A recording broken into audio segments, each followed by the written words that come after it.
Bismillah ve salatu ve selamu ala Resulillah ve ala alihi ve sahbihi ve men vala. İmam Buxari rahmetullahi aleyhiniki Sahih Buxari namlı kitabida biz bugün yanıla hayız to'g'riliq ders qilyapmiz. Bugungi bu bobda İmam Buxari rahmetullahi aleyhi shundoq deydi. Bir ayol bir oyda 3 qitim hayız ko'rib qolsa dedi. Va shundoqla ayol kishiniki mushu hayız homildorlik munosabatlik masalalarda ayollarniki so'zi shu masalalarda qanchalik kuchga ega dedi. Va shundoqla hayzniki eng tuvan yoki eng yuqori mumkinchiliklari haqida to'xtalib o'tamiz dedi Imom Buxoriy rahmatullohi alayhi. Alloh subhanahu va taolo Qur'oni Karimda shundoq deydi: ayollarning Alloh taolo ularning rahimlarida yaratgan narsalarni yo'shirishi halol emas, durust emas dedi. Bu yerdagi hamda rahimlardagi narsa degandagi narsani ulamolar asosan hayz va homilni asos qilgan. Ya'ni ularniki shu o'zining hayzlarini yo'shirishga yoki o'zining homildorligini yo'shirishga durust emas deydi. Shuni so'zlash yoki deyish majburlanib qolgan ahvol ostida. Masalan, qozining oldida hamda Hazreti Ali radhiyallohu anhu va shundoqla Shurayh degan kishida rivoyat qilinishicha, bulardan bayon qilinishicha, Shurayh degan Hazreti Ali radhiyallohu anhu davridagi davlatdagi cho'ng qozisi hamda. Bir ayol kelgan ekanda, o'ziniki oila tavobatlarida nihoyat ishonchlik, rostchil, taqvodor, diyonatlik odamlarni ilib, shularniki dalil isboti yoki guvohlik bilan Hazreti Ali radhiyallohu anhuniki huzuriga kelganda, bu ayol debdi, men bir oyda 3 qitim o'z ko'rib qoldim. Shu so'zni e'tiborga olgan, tasdiqlagan shular. Shurayh bilan Hazreti Ali radhiyallohu anhu shu so'zni e'tiborga olgan. Amaliyotda bu ayol kishiniki masalan bir oyda pok bo'lib ketishi bu nadir bekam uchraydigan, yo'q deyarlik bir ahvol.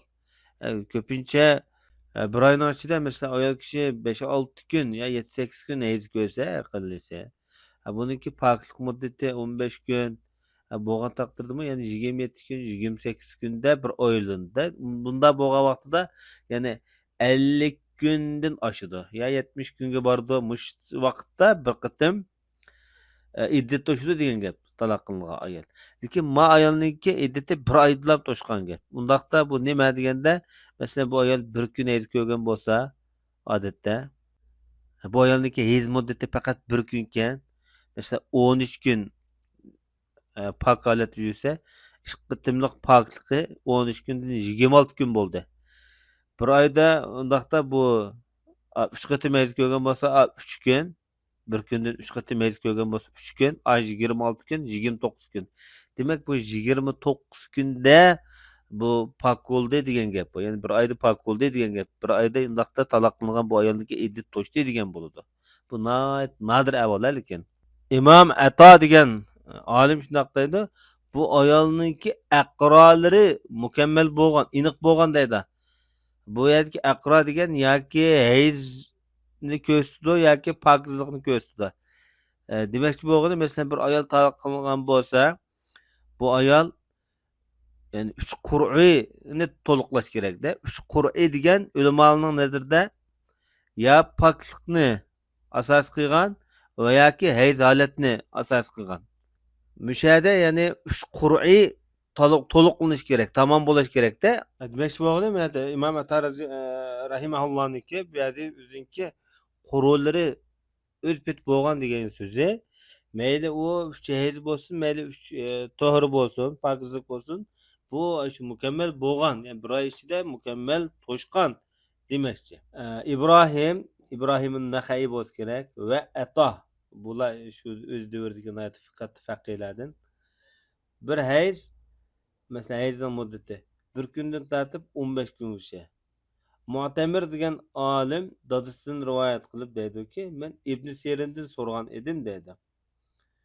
Bir ayol kishi 5 kundan keyin qonni ko'ribdi. Qanaqasi bo'lar deb fatvo so'raganda, masalan bir hayz ko'rib 5 kun pokiz holatda, pok holatda tug'anda, masalan 5 kundan keyin yana qon ko'rgan. hayz kelgan demoqchida. Buni qanday qilmaymiz deb gangirgan. Bu İbn Serin'e ulama bunu ayollar özüne ait yaxshi bildirisi kerak deb bu to'g'risida fatvo bergan unmagan. Endi bu hayzning eng to'van o'lchami, yuqori o'lchami qanchalik degandek mazmunlar haqida to'rt mazhab ulamolar orasida o'xshamaydigan hammasining o'zining ait kuchli dalillari bor. Ba'zilar eng to'vani bir kun degan İmam Ebu Hanife rahmatullohi alayhi mazhablarida eng to'vani 3 kun degandek buni hamda shu ayollarniki o'ziniki umumiy holatiga qarab andan shu mazhablar orasidagi dalillarga o'zi qanoat qilgan ahvol ostida e, masalalarni bir taraf qilgan afzalroq bu jihatda. Bu ayol kishiniki bir oy ichida pok bo'lish ya'ni iddatniki to'sh masalasida masalan 3 oyga ko'rab yoki shu poklanish orqali masalan iddatniki to'sh masalasida İmam Enver Şah Keşmiri rahmetullahi aleyh nihayet zor bu nadir ahval bu mümkün bo'lmaydigan ahval degandek bunda ahvollar bilan suhbatlab buni o'zi Sahih Buxoriyni sharhlagan vaqtida Fayzul Bari nomli kitobida bu hadis haqida nihoyat ko'p to'xtalgan. Mazhablar orasidagi ixtiloflar, ondan amaliy realliklar ni asos qilib turib bu odam bu jihatda cho'nqur izlanishlarni ilib olgan. Balkim mush kitoblar qarash bu jihatda texmi masalani yoritishga turtki bo'lsa. Endi biz hadisga o'zi kelsak, bu 325 numurli hadis Imom Buxoriy rahmatullohi alayh bizga Ahmad ibn Abi Raja hadis so'zlab bergan edi deydi. Ahmad ibn Abi Raja Imom Buxoriyniki buyuk ustozlaridan o'zi Yarat bugungi Afg'onistonga joylashgan. Shuni Ahmad ibn Abi Raja al-Haraviy deydi. Bu kishimi nihoyat o'zi ishonchli deb sifatlangan. O'zi keyingi davrda shu Bag'dodda yashab, hozirgi Iroqniki Bag'dodda shu ilm irfon bilan shug'ullanib shu yerda hadis rivoyat qilgan. İmom Buxoriy va undan boshqa bir qism ulamolarniki ustoz hisoblandi. 232-yili o'lib ketganligi xotirlangan. Endi bu zot deydi bizga Abu Usama hadis so'zlab bergan edi dedi. Abu Usama ismi Hamad ibn Usama ibn Zayd al-Kufi nomi bilan mashhur. Hijriya 120-yili tug'ilib 201-yil o'lib ketgan hijriya. Milodiya 817-yilga to'g'ri keldi o'lib ketgan vaqti. Bu kishimi o'zini aytdi ishonchlik mazmut degandek sifatlar bilan sifatlangan. Hamda hadis ilmidagi yuqori baho ayni vaqtdagi. O'zini aytdi ko'p ulamolardan hadis rivoyat qilgan. Masalan, ustozlar Imom A'mash, Hisham ibn Urva qatorliq tabiinlar bu kishiniki ustozi bo'lsa, shogirdlari mana bir-biridan xil. İmam Ahmad, İshaq ibn Rahaviy qatorliqlar bu odamniki shogirdi bo'ldi. Hamda ulamolar bu kishiga baho bergan vaqtida masalan bayatini degandek rostchil, ishonchlik, mazmut hatto shu hadis olimlari ichidagi donishmand degandek buyuk nomlar berilgan. Bu zot deydi men Hisham ibn Urvadan anglagan edim deydi. Hisham ibn Urvaning tarixi nashqatim o'tgan. Bu kishi deydi menga dadam xabar bergan edi deydi. Dadasi Urvat ibn Zubayr ibn Avvam degan sahobaniki payg'ambar sollallohu alayhi vasallamniki bojisi bo'ladi. O Zubayr ibn Avvamning o'g'li bu. Endi bu dadasi bu Urvat ibn Zubayr Oysha onamizni rivoyat qilgan. Oysha onamiz Urvat ibn Zubayrning hammasi bo'ladi. Bu Oysha onamiz shundoq dedi-da, Fatima bint Abi Hubaysh degan bir ayol Janob Rasulullohdan so'ragan savol men bir xuni istihoz bo'lib qoldim. Pokiz bo'lolmayman. Xuni istihozga davomli shu o'ziniki oldidan qon to'xtamaydigan ayolda. Men namozni qanday qilsam bo'ladi? Yoki namozni tashlam dema degan. Namozni tashlam dema deganda payg'ambarimiz yo'q. Bu qon tomoning qini dedi payg'ambarimiz. Tomoning qini. Ya'ni shu nimada rahimda shu bolyotqu va yerda masalan shu cho'nqur yerda bir arabchada azil deb atilibdi. Uyg'urcha nima deydiganda iznish to'g'ri keldi. Bir tomo bor debdi-da. Shu tomodan saqib chiqadigan qon bu debdi. Ya'ni bu bir kasallik. Tomoning qini, hayz qini emas, tomoning qini deb bo'ladi.